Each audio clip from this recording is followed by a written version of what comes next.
High everyone, मेरो नाम सचिन श्रेष्ठ र मैले हालै एनएससीको कम्प्युटर इन्जिनियरिङ लाइसेन्स पास गरेँ फर्स्ट एटेम्पमै। र यो भिडियो बनाउनुको कारण चाहिँ आउने ब्याचहरूलाई केही हेल्प होस्, स्पेसल्ली आइटी कम्प्युटरहरूको लागि भनेर बनाएको। मैले युट्युबमा चाहिँ मेनली सिभिल इन्जिनियरहरूकै देखेँ हाउ टु पास इक्जाम भनेर, र त्यही भएर मैले यो भिडियो बनाउनु गइरहेको छु। र फर्स्टली इक्जाम मोडलको बारेमा बुझौँ। इक्जाम चाहिँ हाम्रो 100 मार्कको हुन्छ, 2 घन्टाको, र 100मा तपाईँले मिनिमम 50 ल्याउनै पर्छ पास हुन। र क्वेसनहरू 100वटा हुन्छ, 1 मार्क्स इच है। र अब कुरा गरौँ, पास हुन त्यति सजिलो चिज छैन। तपाईँहरूले टपिक चाहिँ कभर गरेरै जानुपर्छ है, किनकि ऱ्यान्डमनेस हुन्छ क्या। अब कुनै सिफ्टलाई धेरै सजिलो पनि पर्न सक्छ, कुनै सिफ्टलाई गाह्रो, कुनै सिफ्टलाई moderate. So it depends on the luck भनौँ। र अर्को क्वेसन, डज बुक म्याटर्स?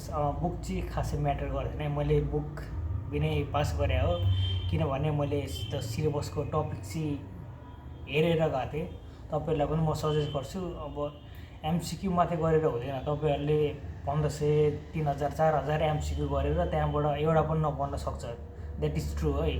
र सकेसम्म सिलेबस कभर गरेर जानु चाहिँ म सल्लाह दिन चाहन्छु तपाईँहरूलाई।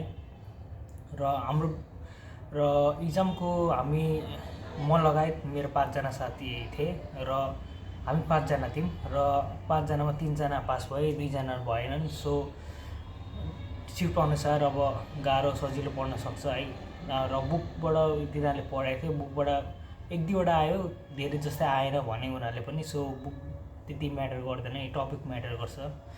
र अर्को कुरा के भन्न चाहन्छु भने,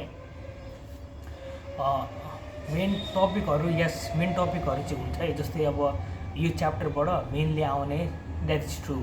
मैले मेरो साथीको सिफ्ट चाहिँ 9देखि 11 थियो, मेरो चाहिँ 12देखि 2 थियो। र म इक्जाम सेन्टर 1 घन्टा अगाडि गएको थिएँ, र मेरो साथीहरूलाई पनि भेटेँ। तिनीहरू आधी घन्टा 40 मिनट अगाडि नै निस्केको थिएँ। बाई लक मैले उनीहरूलाई भेटेँ, र 1-2वटा प्रश्नहरू गर्दा कस्तो टाइपको क्वेसन आएको थियो। अनि तिनीहरू पनि अब खोइ कस्तो ब्ल्याङ्क टाइपकै थिए। अब फर्स्ट टाइम हो नि त, त्यही भएर। र 1-2वटा क्वेसन सोधेँ, कस्तो आउँछ, के हुँदो रहेछ। उनीहरूले भने एनएससीको बारेमा हुन्छ, र 1-2वटा क्वेसन पनि उनीहरूले भन्नु यस्तो थियो। र उनीहरूको सिफ्टमा कुन इनपुट डिभाइस हो भनेर अप्सनहरू आएको थियो, र मैले पनि सोचेँ अब मेरोमा आउटपुट पर्ला होइन। र इक्जाम हुँदा इक्जाम हल गएपछि अलिअलि ब्ल्याङ्क त भइहालिन्छ होइन। अब कामली तपाईँहरूले इक्जाम दिनु होला।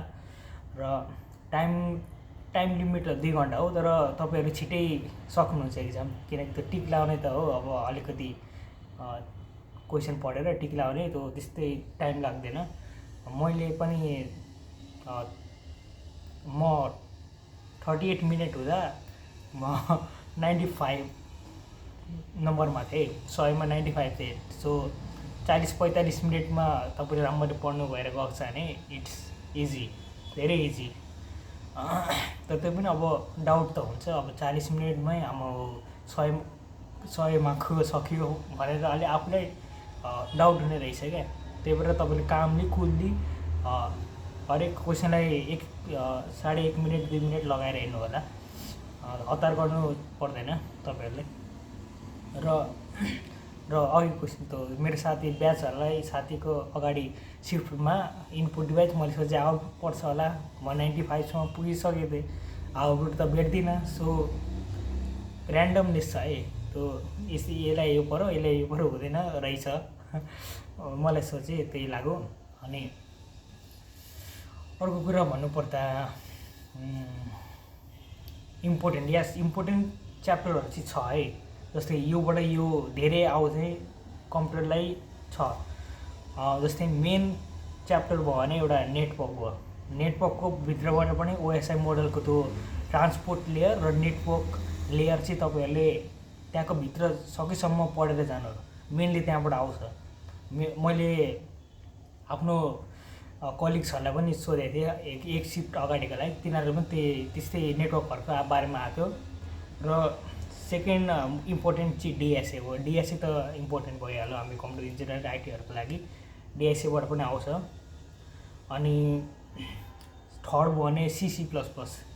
सी प्लस प्लसमा पोइन्टर चाहिँ तपाईँहरूले खाएर जानु होला, पोइन्टरबाट धेरै आउँछ। त्यसपछि फोर्थ इम्पोर्टेन्ट भनेको डेटाबेस। यस, डेटाबेसभित्रबाट पनि त्यो एसिड प्रपर्टी, त्यो चाहिँ तपाईँहरूले पानी बनाएर जानु होला, त्यो इम्पोर्टेन्ट छ धेरै। फोर्थ भयो अब फिफ्थमा कुन एनएससीको बारेमा हो। एनएससीको बारेमा एक दुईवटा चाहिँ आउँछ, ग्यारेन्टी आउँछ, 2-3 मार्क्सको चाहिँ आउँछ। अनि एआई भयो, एआईकोमा पनि एआई चाहिँ त्यस्तो गाह्रो हुँदैन हामीहरूलाई, सिम्पल आउँछ एआईबाट 3-4 मार्क्सको म्याक्सिमम् भनेको 2 मार्कको आउला। मेरोमा एउटा मात्रै आएको थियो एआईको। र अरू कुन च्याप्टर बाँकी भयो, त्यति नै हो। धेरै त इम्पोर्टेन्टहरू चाहिँ यस त्यो म्याटर गर्छ है, अरूबाट चाहिँ कमै आउँछ होला, तर यो 5वटाबाट त धेरै नै आउँछ। र तपाईँहरूले पानी बनाएर जानु होला।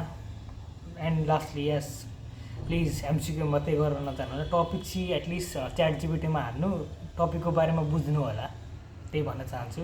र all the best for the upcoming यो लाइसेन्स इक्जाम।